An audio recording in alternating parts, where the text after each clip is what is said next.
কি অভিশপ্ত! আমি যেখানেই যাই সেখানে কেন ধ্বংস নেমে আসে? হেমরাজ্যে গেলাম, সেখানে তাঁতিশালা পড়লো, মধুপুরে এলাম। আমার লক্ষ্য হেমরাজ্যের রাজ্য দখল করা আর চারুলতার দম্ভ চূর্ণ করা। কালু, তুই তৈরি থাক। মেলা প্রাঙ্গণে আমাদের ওনাকে একাকী বোধ করতে দেবেন না। চারুলতা বিছানার পাশে গিয়ে বসলো।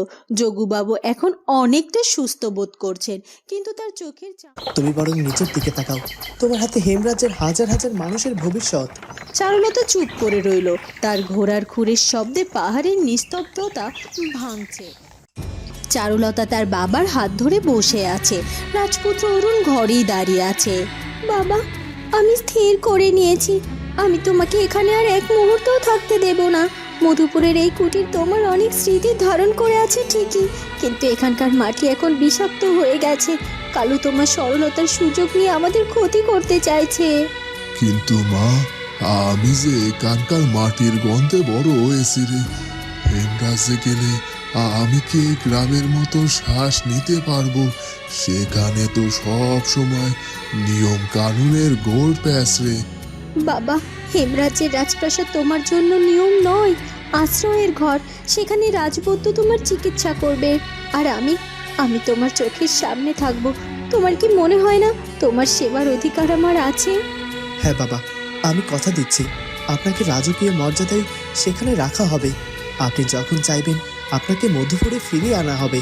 চারুর মন খারাপ দেখলে আমাদেরও কাজে মন বসে না। আপনি এখানে থাকলে চারুর মনটাও যে এখানেই পড়ে থাকে। আমি ভেবেছিলাম চারুলতা মা তার রাজকন্যা পরিচয় পেয়ে আমাকে বুঝি ভুলে যাবে। এই যোগু বাবার কথা ওর হয়তো আর মনে থাকবে না। রাজপ্রাসাদের ভারে, নিয়ম কানুনের বেড়া জালে ওরে বাবাকেও মনে হয় চিরতরে হারিয়ে ফেলবে। ছি বাবা ছি, তুমি তোমার চারুকে এখনো চিনতে পারলে না? তুমি কি করে ভাবলে তোমার চারুলতা এমনটা করতে পারে? ছোট থেকে যার কোলে পিঠে চড়ে বড় হয়েছি, যাকে বাবা বলে ডেকেছি, চিনেছি, দুদিনের এক পরিচয় তাকে কি করে ভুলে যায় আমি বাবা? হ্যাঁ বাবা মশাই, আপনাকে চারুলতা কোনোদিনও ভুলে যাবে না, আর আমরাও ভুলবো না। আপনি আমাদের কাছে যেমন ছিলেন তেমন থাকবেন সারা জীবন। রাজপুত্র চারুলতার আশ্বাসজনিত কথায় যোগু মোড়লের মনটা শীতল বাতাসে দোলে ওঠে। তুই যখন এত করে বলছিস মা, তবে তাই হবে। কিন্তু আমার সাথে জয়া আর মীরাকেও কি সত্যি সত্যি নেওয়া যাবে? জানি ওরা ভুল করেছে, কিন্তু আমি এখান থেকে চলে গেলে ওরা তো অনাথ হয়ে যাবে মা। কি করবে না করবে কে জানে। আমি জানি বাবা, আমি ওদের জন্য আলাদা বাসস্থানের ব্যবস্থা করেছি। ওরা হেমরাজ্যেই থাকবে, তবে তোমার থেকে আলাদা নয়। আমি চাই মীরা নতুন করে ওর জীবন শুরু করুক। সে খুব পরিশ্রমের টাকায় যে সুখ, তা চুরির টাকায় নেই। জয়াকে আমার সঙ্গে নেওয়া হোক, কিন্তু মীরাকে তো বিয়ে দেওয়া হয়েছে। তাই মীরাকে নিতে হলে ওর স্বামী আর শাশুড়ির অনুমতি নেওয়া দরকার আগে। রত্নগড়ের রাজসভা। রানী রূপমঞ্জুরি তার রাজসিংহাসন থেকে নেমে পাগলের মতো পায়চারি করছে। কালু এক পাশে মাথা নিচু করে দাঁড়িয়ে আছে। ব্যর্থতা? আমার চারপাশে কেবল ব্যর্থতা। কালু, তোকে আমি মধুপুরে পাঠিয়েছিলাম চারুলতার চরিত্র হনন করতে, আর তুই ওকে আরো বড় বানিয়ে দিলি। যোগু মোড়ল কেন মরল না? হেমরাজ্যের রাজা সেখানে গিয়ে চারুলতাকে উদ্ধার করলেন। মহারানী, চারুলতার ভাগ্যটাই খুব জোর আছে। ঠিক সময়ে যোগু মোড়ল এসে সব সত্য বলে দিল। প্রজারা এখন ওকে অলক্ষী নয়, বরং ভাগ্যের দেবী ভাবছে। ত্যাগের দাবি? হাহ, আমি ওকে দেখাবো ত্যাগের আসল রূপ। ও ভাবছে হেমরাজ্যে গিয়েও নিশ্চিন্তে ব্যবসা করবে। আমি নিজেই আসছি। হেমরাজ্যের আসন্ন বাণিজ্যিক মেলায় আমি অংশ নেব, যেখানে বিশ্বের শ্রেষ্ঠ বণিকরা আসবে। আমি তাদের সামনে প্রমাণ করে দেব যে চারুলতা নীল পলাশি সুতো আসলে কিছুই নয়। আমি সরাসরি ওর মুখোমুখি হতে চাই। কালু, মহারানী, সরাসরি যাওয়া কি বিপজ্জনক হবে না? সিংহের গুহায় গিয়ে সিংহ শিকার করতে হয় মন্ত্রী মশাই। চারুলতা আমার বাজার নষ্ট করেছে, আমার অহংকারে আঘাত করেছে। আমি চাই ও জনসম্মুখে থাকবে, তখন ওকে এমন চ্যালেঞ্জ ছুড়ে দেব যা ও কখনো সামলাতে পারবে না। কালো যুদ্ধের প্রস্তুতি নাও, তবে এ যুদ্ধ তলোয়ারের যুদ্ধ নয়, এ যুদ্ধ হলো বুদ্ধি আর বাণিজ্যের। মধুপুর গ্রাম আজ স্তব্ধ। যোগুবাবুকে রাজরথে তোলা হচ্ছে। ভ্যাবলা আর ক্যাবলা দূরে দাঁড়িয়ে মন খারাপ করে দেখছে। তাদের নতুন দোকানটা এখন যেন অভিভাবকহীন হয়ে পড়েছে। ক্যাবলা রে, সারু দিদি তো চলে যাচ্ছে, আমাদের আমাদের দোকান কি আর উদ্বোধন হবে না? এত ভেবেছিলাম সারু দিদি যখন মধুপুরে এসেছে তখন সারু দিদি আর রাজপুত্র অরুণকে দিয়ে আমাদের দোকানটা উদ্বোধন করাবো রে। দিদি বলেছে আমরা যেন হেমরাজে যাই, সেখানে নাকি বড় বড় বাজার আছে। আমরা কি যাবো ভ্যাবলা? সারু দিদি বললে অবশ্যই যাব। যেখানে সারু দিদি আছে সেখানে সেখানে ভ্যাবলাও আছে। আমি গিয়ে হেমরাজের লোকেদের লঙ্কা পড়া সব খাইয়ে দেবো। ও সারু দিদি আমাদের আমাদের ফেলে গেলে চলবে না কিন্তু। হেমরাজে গিয়ে যদি ভালো ভালো কচুরি আর সব খাওয়ার লোক না পাও তবে তবে আমাদের খবর দিও কিন্তু। দিদি, আমি কিন্তু ওই কালোর মাথাটা ফাটিয়ে দিয়ে আসবো ভাবছি। ও আমাদের মীরা দিদিকে বিগড়ে দিয়েছে। তোমরা বড় হয়েছো, ব্যবসায়ী হয়েছো, এসব দেখে আমার বড্ড ভালো লাগছে, আনন্দ হচ্ছে। আমার ভাই বোনেরা ভালো থাকুক, এটাই আমি চাই। তোমাদের জন্য আমার রাজপ্রাসাদের দরজা সবসময় খোলা থাকবে। ভাবলা, তুমি তোমার ব্যবসার পরিকল্পনা ঠিক রাখো। আমি হেমরাজের বাজারে গিয়ে তোমাদের জন্য জায়গা করে দেব। হ্যাঁ দিদি, আর আমার কথায় মীরাকে আমার সঙ্গে রেখে যাওয়ার জন্য তোমাকে অনেক ধন্যবাদ গো। তোমার জন্যই তো আমাকে থেকে যেতে হলো গো। ভাবলাম বাবা মায়ের সঙ্গে আমিও হেমরাজে যাব। না মীরা, এখন তোর বিয়ে হয়েছে, তোর স্বামীর ঘরই তোর আসল ঘর। যা, ভ্যাবলার সঙ্গে সুখে শান্তিতে সংসার কর, আর ভ্যাবলার ব্যবসা সফল হতে ওকে সাহায্য কর। আর তাছাড়া এই চারুলতা তোদের পাশে সব সময় আছে, যে কোনো প্রয়োজনে আমাকে স্মরণ করিস তোরা। এরপর যোগুবাবুকে রথে তোলা হলো। চারুলতা একবার তার ছোটবেলার সেই মাটির ঘরের দিকে তাকালো। এক ফোঁটা চোখের জল মাটির সাথে মিশে গেল। কাফেলা এগিয়ে চলল। মধুপুরের আকাশ এখন পরিষ্কার। সে মনে মনে বলে, বাবা, তোমাকে আমি মৃত্যুর মুখ থেকে ফিরিয়ে এনেছি। এবার রূপমঞ্জুরির সব চক্রান্ত আমি ধুলোয় মিশিয়ে দেব। মধুপুরের সীমানা পেরিয়ে হেমরাজ্যের পাহাড়ি পথে যখন রাজকীয় কাফেলা প্রবেশ করলো, তখন সূর্য পশ্চিম দিকে হেলে পড়েছে। সোনাঝরা রোদে চারদিকে লাল পিয়ালের জঙ্গল অদ্ভুত এক মায়াবী রূপ ধারণ করেছে। রাজপুত্র, এই যে পাহাড়ি শাড়ি, এই যে বিশাল নীল আকাশ, এসব কি তবে আমাদের? মাঝে মাঝে আমার খুব ভয় হয়, মনে হয় এই প্রাচুর্য কি আমার বাবার সরলতাকে কেড়ে নেবে না তো? চারু, প্রাচুর্য কখনো মানুষের গুণ কেড়ে নেয় না, যদি না মানুষ নিজে তা বিসর্জন দেয়। তোমার বাবা আজীবন ত্যাগের শিক্ষা দিয়েছেন, তার কাছে রাজপ্রাসাদ আর পূর্ণকুঠির সমান। তুমি বরং নিজের দিকে তাকাও, তোমার হাতে হেমরাজ্যের হাজার হাজার মানুষের ভবিষ্যৎ। চারুলতা চুপ করে রইল। তার ঘোড়ার খুরের শব্দে পাহাড়ের নিস্তব্ধতা ভাঙছে। সন্ধ্যা ঘনিয়ে আসার সাথে সাথে কাফেলা রাজপ্রাসাদের সিংহদ্বারে পৌঁছলো। রাজা অম্বিকা প্রসাদ এবং রানী লতা নিজে দাঁড়িয়ে আছেন যোগু মোড়লের বরণ করে নেয়ার জন্য।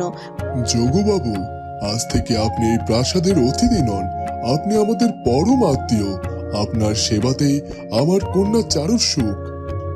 মহারাজ, আমি এক সামান্য মানুষ। আমার মতো মানুষের কি এই রাজপুরীতে জায়গা হওয়া উচিত? আপনারা আমাকে অনেক দিয়েছেন, চারুকে রাজকন্যা বানিয়ে আমাকে ধন্য করেছেন। ও কথা বলবেন না ভাই, চারুলতাকে আপনি বড় করেছেন, মাহারা মেয়েটাকে বুকে আগলে রেখেছেন। আজ থেকে আমরা সবাই আপনার পরিবার।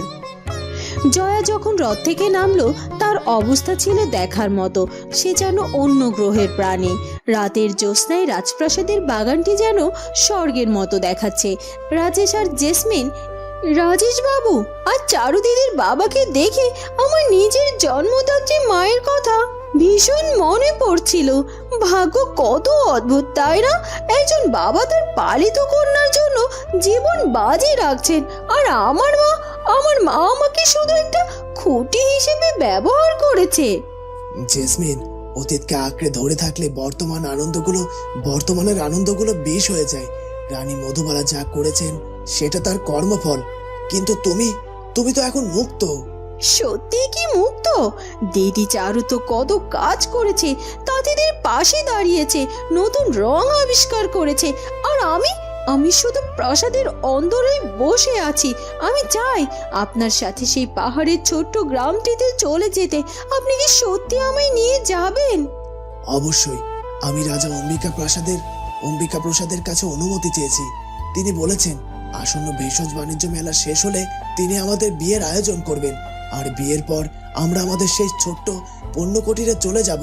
সেখানে আমি বুনবো স্বপ্ন, আর তুমি হবে সেই স্বপ্নের কারিগর। জেসমিন হাসলো, তার চোখের কোণে এক ফোঁটা খুশির জল চিকচিক করে উঠল। এক রাজকন্যার এ যে সাধারণ হওয়ার সাধনা, এটাই যেন এই গল্পের সবচেয়ে সুন্দর ভাগ। কারাগারের চার দেয়ালের মাঝে রানী মধুবালার দশা এখন শোচনীয়। তিনি এখন আর কাউকেই গালিগালাজ করেন না, বরং ঘন্টার পর ঘন্টা মাটির দিকে তাকিয়ে থাকেন। প্রহরীরা বলে রানীমা নাকি মাঝরাতে অঝরে কাঁদেন। হঠাৎ কক্ষের দরজায় শিকল নড়ে উঠল। জেসমিন প্রদীপ হাতে ভেতরে প্রবেশ করলো। মধুবালা এক মুহূর্তের জন্য চোখ তুলে তাকালেন। তার চোখ দুটো বসা, গাল ভেঙে গিয়েছে। কে? জেসমিন, তুই এসেছিস আমাকে দেখতে নাকি মারতে? না, আমি এসেছি আপনাকে দেখতে। আপনি অপরাধী ঠিকই, কিন্তু আপনি তো আমাকে বড় করেছেন, আর রক্তের সম্পর্কে তো আপনি আমার জন্মদাত্রী মা। মধুবালা হাউ মাউ করে কেঁদে ওঠে। আমাকে ক্ষমা কর মা, আমি তোকে নিজের মেয়ে ভেবেছিলাম বলেই তোকে হেমরাজ্যের রাজপুত্রের হাতে তুলে দিয়ে ক্ষমতা দখল করতে চেয়েছিলাম। আমি বুঝতে পারিনি যে ভালোবাসা কখনো জোর করে পাওয়া যায় না। চারুলতা, সে আমায় ক্ষমা করবে। দিদি আপনাকে ঘৃণা করে না মা, সে আপনার জন্য দুঃখ পায়। সে বলেছে আপনি যদি নিজের ভুল বুঝতে পারেন তবে আপনার কারাবাস সহজ করা হবে। কিন্তু মা, রাজমুকুটের মোহ কি এতটাই বড় ছিল? বড় ছিল রে মা, বড় ছিল, কিন্তু আজ এই অন্ধকারে বসে বুঝতে পারছি মুকুটের চেয়ে শিওরের বালিশের অনেক বেশি শান্তি। তুই সুখে থাক মা। রাজেশের সাথে তোর বিয়ে হবে শুনেছি, আমি হয়তো দূর থেকে আশীর্বাদ করব। জেসমিন বেরিয়ে এলো, তার চোখেও জল। এক সময়ে প্রতাপশালী রানীর এই পতন তাকে মানুষের নশ্বরতার কথা মনে করিয়ে দিল। প্রাসাদের এক সুসজ্জিত কক্ষে যোগুবাবুর থাকার ব্যবস্থা করা হয়েছে। রেশমি চাদর, চন্দনের সুবাস আর চারদিকের কারুকার্যময় আসবাবপত্র। রাজবৈদ্যরা তার নারী পরীক্ষা করছেন। চারুলতা এক পাশে দাঁড়িয়ে উদ্গ্রীব হয়ে দেখছেন। যুবরানী, দুশ্চিন্তার কোনো কারণ নেই। ক্লান্তি আর মানসিক চাপ থেকে এই দুর্বলতা। আমরা ওনাকে বিশেষ পাচন দেব, তবে সবচেয়ে বড় ঔষধ হলো তার মানসিক প্রশান্তি। ওনাকে একাকী বোধ করতে দেবেন না। চারুলতা বিছানার পাশে গিয়ে বসলো। যোগুবাবু এখন অনেকটা সুস্থ বোধ করছেন, কিন্তু তার চোখের চাহনিতে এক অদ্ভুত শূন্যতা। বাবা, শরীর কেমন লাগছে এখন তোমার? কোনো কষ্ট হচ্ছে না তো? না না মা, কিন্তু আমার খুব মনে পড়ছে তোর মায়ের কথা। আচ্ছা মারে, আমাকেও কি রাজকীয় পোশাক পরতে হবে? আমি যে এভাবেই ভালো আছি রে। না বাবা, তোমাকে কিছুই বদলাতে হবে না। তুমি যেমন ছিলে তেমনই থাকবে। এই প্রাসাদ তোমার ঘর, কারাগার নয়। প্রাসাদের অন্দরমহলের এক কোণে জয়াকে থাকতে দেওয়া হয়েছে।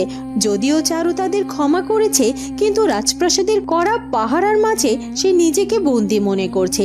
জয়া ঘরের দামি সোফায় বসতে ভয় পাচ্ছে। অন্যায় করলে তো চোর ভাববেই। আমরা কালুর লোভে পড়ে চারু সর্বনাশ করতে গিয়েছিলাম। আমি যদি সেদিন মীরাকে বাধা দিতাম তবে আজ আমাকে এই লজ্জার মুখে পড়তে হতো না। মীরার বাবা অসুস্থ না হলে হয়তো আমরা স্ত্রী ঘরেই থাকতাম। সবাই চারুকে কত সম্মান করে, এমনকি রাজপুত্র অরুণও চারুর চোখের ইশারায় কাজ করে। আর আমি শুধু মিথ্যে বলতে জানি। চারু রাজকন্যা বললে সম্মানিত নয়, চারু সম্মানিত তার ব্যবহারের জন্য। আমরা যদি নিজের ভুল শুধরে নিতে পারি তবে হয়তো আমাকে কোনোদিনও যোগ্য মর্যাদা দেবে। এখন অন্তত মীরার বাবার সেবা করেই প্রায়শ্চিত্ত করব। রানী রূপমঞ্জুরি এক বিশাল মানচিত্রের উপর আঙ্গুল বোলাচ্ছেন। গালু, হেমরাজ্যের মেলা শুরু হতে আর মাত্র 7 দিন বাকি। চারুলতায় নিশ্চয়ই ভাবছে তার ভেষজ রং দিয়ে সে বিশ্ব জয় করবে, কিন্তু সে জানে না আমি এই মেলার জন্য কি মরণাস্ত্র তৈরি করেছি। কি সেই অস্ত্র মহারানী? কৃত্রিম উজ্জ্বলতা। চারুলতার ভেষজ রং স্নিগ্ধ ঠিকই, কিন্তু টেকসই নয়। আমি রত্নকর থেকে এমন এক রাসায়নিক তরল বানিয়েছি যা কাপড়ে দিলে হীরের মতো চকচক করবে। মানুষ উজ্জ্বলতার ভক্ত। যখন তারা দেখবে রত্নকরের কাপড়ে আগুন জ্বলছে তখন চারুর মাটির রং কেউ ফিরেও দেখবে না। কিন্তু মহারানী, ওই রাসায়নিক রং তো মানুষের ত্বকের ক্ষতি করতে পারে গো। চুপ করুন, বাণিজ্যে নীতি কথা চলে না। আমার লক্ষ্য হেমরাজ্যের রাজ্য দখল করা আর চারুলতার দম্ভ চূর্ণ করা। কালু, তুই তৈরি থাক। মেলা প্রাঙ্গণে আমাদের এমন প্রচার করতে হবে যেন মানুষ মনে করে হেমরাজ্যের ভেষজ রং অলক্ষী এবং ক্ষতিকর। চারুলতা যখন দেখবে তার প্রিয় তাঁতিরা অপমানিত হচ্ছে তখনই সে একমাত্র ভেঙে পড়বে। বন্ধুরা, কি হতে চলেছে এরপর সেটা জানবো আমরা চারুলতা গল্পের পরবর্তী পর্বে। আর আমাদের আজকের পর্বটি ভালো লাগলে অবশ্যই আমাদের চ্যানেলটিকে সাবস্ক্রাইব করে দিও। দেখা হবে নতুন পর্বে। ধন্যবাদ।